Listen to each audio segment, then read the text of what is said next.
Ned Johnson. Chud Lofshay. Jennifer Norrell. Dave Ballard. Okay. And we have no. One more. Oh, Mike Engel there. Yes. Okay. All righty. Okay. So we have no public comments. So that's a good thing. So on to donations. So always happy to accept donations. I don't see anything here that I have anything to question on. How about you, Judd? Nope. everything looks Okay. good. All righty. Good. Monthly financial reports. Okay. Any questions? I already asked Dr. Engel my questions. Okay. All righty. Okay. So, and I don't have any questions about the finance reports. So, arbitrator pay. I don't know who that one is. Yay. Okay. She's at a conference. Yep. Yes. So, all right. So I don't have a. Oh, okay. There's. Hopefully that works. All right. So tonight in front of you guys, we have arbiter pay. The premise of arbiter pay is it helps unite and expedite payments for referees, kind of amongst different conferences, different locations, and kind of pulls in as many referees as it possibly can, along with setting a uniform kind of price for everything. This is arbiter pay. We want to kind of go through some of the kind of quick little details and show kind of the easiness of it, and also the kind of the checks and balances within arbiter. So out of the 22 sports up here on the list, you can see 16 sports are with multiple different levels with 16 different officiating types, and G&B stands for girls and boys. For all those up there that we could use arbiter for. So like I said a little bit earlier, the NISOC rate is the regionalized rates for the referees amongst all the different competitions, leagues, and whatnot. And of course, they're kind of sport dependent for how long the sport is, whether outdoor, indoor, etc. So a wrestling referee might be different than a football referee working on a Friday night. Okay. I can jump in. Yeah. So our officials are already part of Arbiter. The Arbiter pay will allow us to be able to pay them in a more streamlined system. Currently, we need to get a W-9 from them. We have them sign off on their attendance. We sign off on vouchers. All these are hard copy type of things. We then cut a check, then we mail it to them. It can be weeks before they get paid. Whereas on this system, they would confirm they were there, and then we can go ahead and disperse the payment, which encourages them to want to employ with us in the future. I have a question on that. When you say confirm that they confirm they were there, or someone from the East? We confirm their attendance. Got it. Thank you. Yeah, and previously, I just want to add, this is really important, and the union has been apprised. You know, we've talked about this through some personnel matters, but this summer when we have these pop-up leagues or summer championships and tournaments, we've been paying like one of our staff members to do the job of this, except we've cut checks for $1,000, and that's just for one little summer league of 3 games to be able to do the schedule and all of that. So we don't want to do that anymore. This would be any time we cut a check, any money, whether it's student activity accounts or the regular budget that goes toward referees, it will be using this system, documented, verified by our administration. It won't be an outside cash payment or any other payment to anyone else. Well, not only that, it'll help clean up our vendor list as well. So we won't have returning W-9s and things of that nature each and every year for additional people coming in. It'll be a one-stop shop through Arbiter. Yep. Okay. There's a cost associated with this. This is a 3-year agreement. This is the total cost, including the training, the implementation, and the licensing, and the refresh training of $10,325. That's for 3 years. It's about $3,000 each year. Yeah, about $3,500 each year. And again, it helps us safeguard against fiscal errors and expedites the payment in a process that's safe, secure, and timely for referees. And we aligned it here to our strategic plan with goal 1 and goal 2, and our target worthy target of number 4. So we're looking at implementing this as soon as possible. So I assume they gave you a demo and you go on and it's sort of like a Zelle or Quick Pay. You just boom, boom, boom kind of thing? Correct. So just to give you a little bit of background, the district that I came from had previously been using this for the last 6-7 years. Okay. It's very intuitive, very kind of easy to use. Okay. It's almost like filling in for substitute teaching, who's there, and kind of click on them, kind of going through the old ASOP process, if you will. And a lot of other Illinois school districts are using. Absolutely. Yeah, we are, I believe we are the last one to join within our region and conference here. Gotta So, catch up with time. yeah. So, Okay. okay. Which then kind of Leads us leads into us the next right into one. the next one. So, Okay. so this is GoFan. This is for digital ticketing. So I'm sure you guys have noticed, we can kind of go to the next slide, that we are living more and more so in like a cashless society, if you will. There's a lot of digital pay, credit card use. This is free to the district, just as an FYI, but there's a convenience charge for those that are using it. It's $1. But it helps expedite lines of people coming in.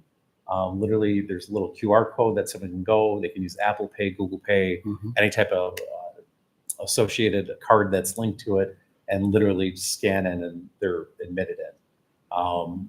Again, I'm sure you guys remember last year's kind of playoff games through the IHSA, they made that mandatory so they could see who's purchasing, who's coming in, versus using cash for IHSA games for the playoffs. So I want to kind of go through a little bit of Yes. this. And then, so part of what the company provides is that they will give you hardware to use on site. So if people do not purchase ahead of time, we would have, devices to be able to purchase a ticket right there on site to be able to use. And then same thing, they could just scan to be able to come in. As you talked about, there was no cost. This also limits the amount of cash that is going on that needs to be counted at the end of the night, and just having that much cash at events can be something that we would like to avoid and become a little bit more digital and come up with the times.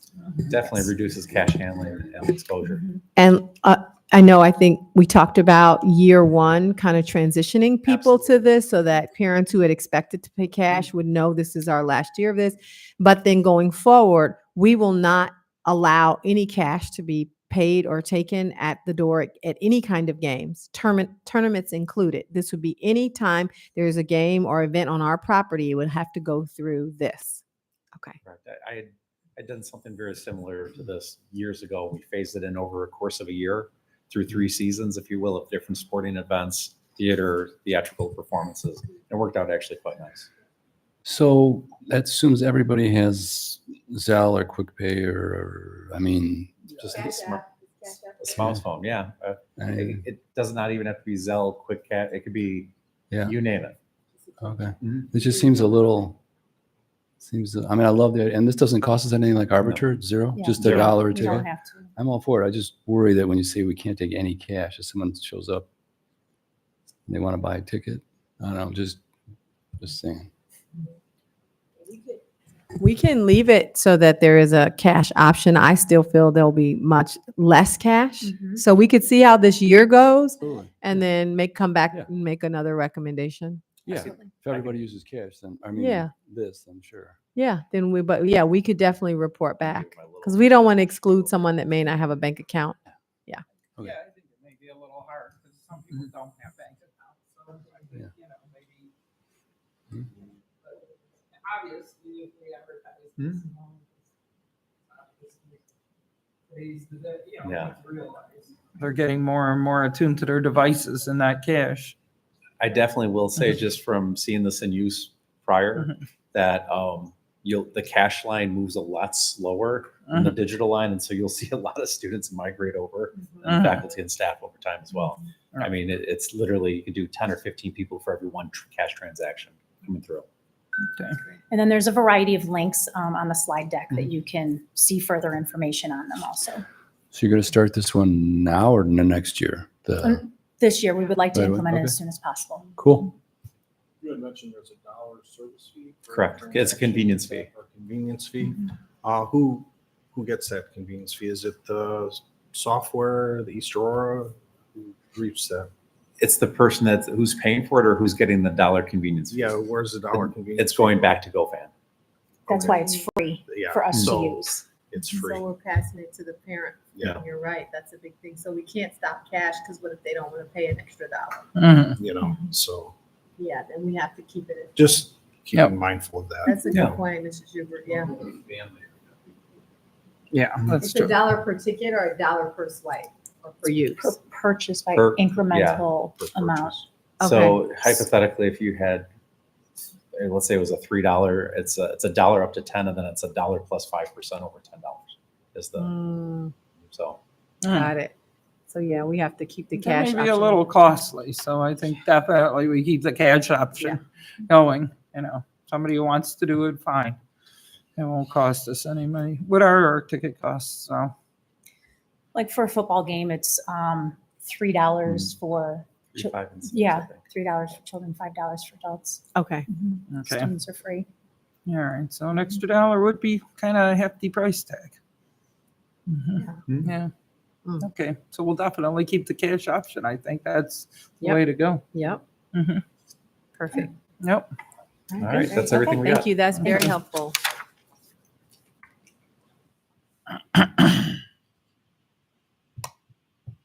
Okay. On to the overload requests. So I think that's Dave, right? Okay. Yes. There's several overload requests this evening. The first item is there are Waldo middle school overload requests. These are to cover 2 FMLA leaves, one in the area of special education and one in the area of math. And these are short-term overload requests, again, to cover FMLA leaves. There are 3 in the special education overload and 4 in the mathematics. Any questions regarding those? No. Moving forward, there are 2 for Simmons Middle School. One is a band overload request, and that is something that we've done traditionally for students who are in reading intervention, but also take band. So there's an additional period and an overload offered for band. The second, there are 2 math overloads to address a loss of math teachers at the beginning of the year that were not able to be secured. And this is to cover 2 sections of 6th grade honors mathematics. At Cowherd Middle School, there is an additional band overload request. This is again similar to the Simmons overload request to cover the 10th period for students in reading intervention. And on to East High School, you'll note that there are a number of overload requests, and I know, Dr. Norrell, you wanted to address that point. Yes, I wanted to address that one because I think the middle school ones are just the annual standard ones, and some are for shorter term leaves. But for the high school, I wanted to revisit this with this committee because I know that in May, on May 6th to be exact, I know that Dr. Engel brought forward to this committee a comparison in FTEs from one year to the next. And so we constantly want to continue to update you as we move toward the budget approval for FY25 on how those change. And so on May 6th, when he brought those changes in FTE, you'll recall for certified or licensed, as we have them listed in the system, licensed FTEs, there was an increase from last year, FY24, to this year, FY25, of 10 staff. Of those 10 staff that were overloads at the time on May 6th, they were all absorbed in pre-K through 8th grade. The high school was not included in those 10.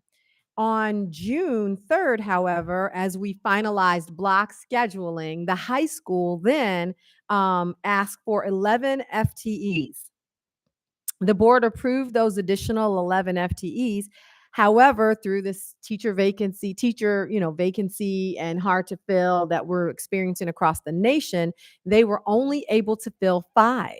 So 6 of those unfilled teacher FTEs, they had to convert them into overloads. So they converted those and they asked on August 5th for 26 overloads to cover 7 different departments. Those 26, though, only account for 5.2 teachers. because you have to remember an overload is not accounting for, right? And so then again, in 7 different departments, the way that it works is they parse out overloads because there's certification requirements. So you can't necessarily replace some with a full teacher anyway. And then on tonight, these are coming to you, these additional ones. So if you count these overloads, they account for 4.2 FTE. And these overloads are spread across 6 different departments. So the total FTE increase for the high school is 14.4 for teachers. And that is inclusive of lifting a new campus that serves about 300 kids every single block period that they're there over the course of the 2 days that makes up their 6 periods. So we lifted a new campus, and 3,000 students at East High were able to take a new class. You know, the teachers through negotiations, and and we have our VP1 here too. During negotiations, block scheduling, our teachers were spot on when they asked for, you know, please make those classes that are opposite lunch, make them worth a credit, because kids will respond differently and we don't have to constantly fight. You know, study hall has been the battle of years and years and years. And so constantly having to fight for kids taking it seriously, coming to class. And so we did that, whether you were getting additional math supports, whether you were in a reading class, whether you were in extra help for AP Lab, whether you were taking a class for technology, which all the freshmen are, whether you were doing ACT prep and college readiness, those count as credit hours. So essentially the board funded 3,000 kids to get an additional class. And for years we had not. We were down as low as 5 classes, then moved to 6. You know, our neighbors for years have had 7 classes for kids, depending on the schedule, 8 if they are able to do some different things. And now our kids in EA are able to take the additional class. And so we were able to lift another campus and give 3,000 kids that additional class.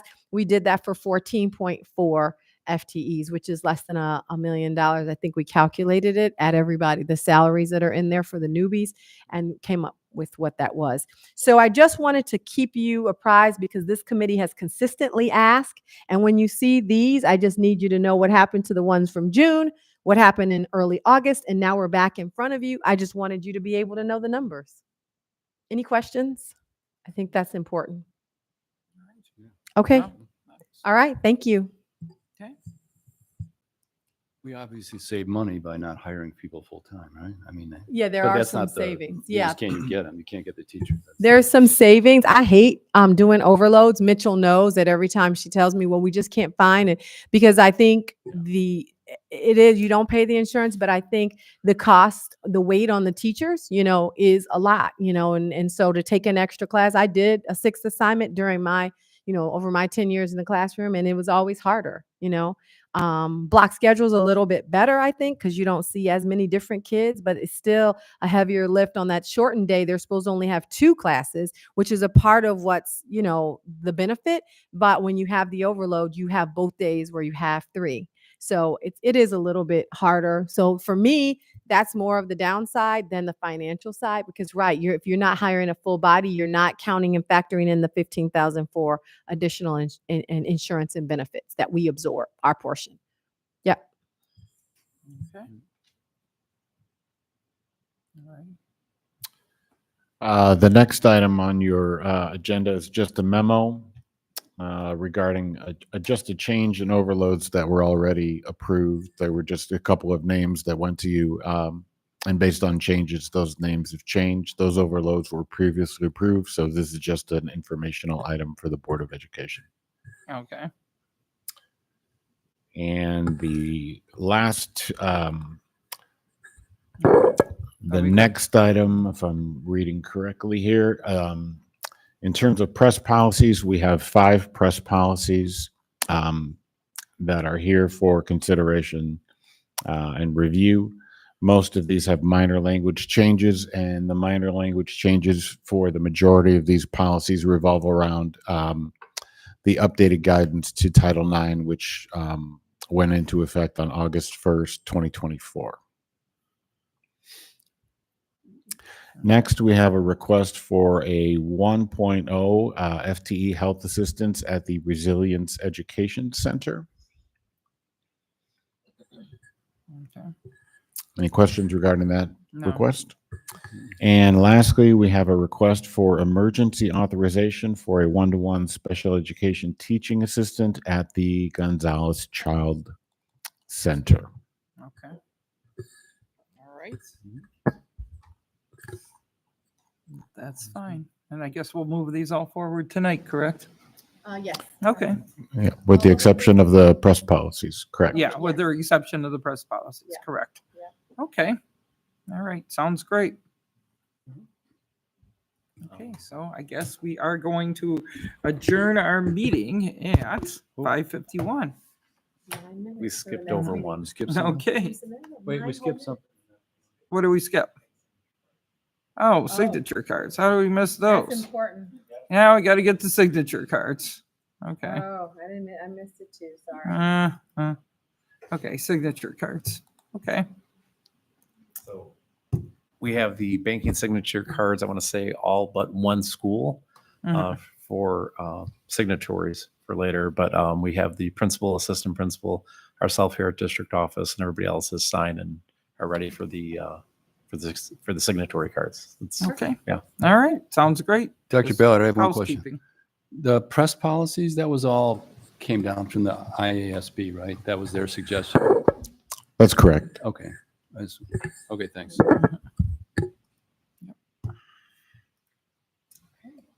Okay. We're going to Okay. start with a closed session. Mr. Schubert, you saw we're starting with a closed, yeah, free. So Yeah, we'll open up and they're thing going in to here. click through and you can just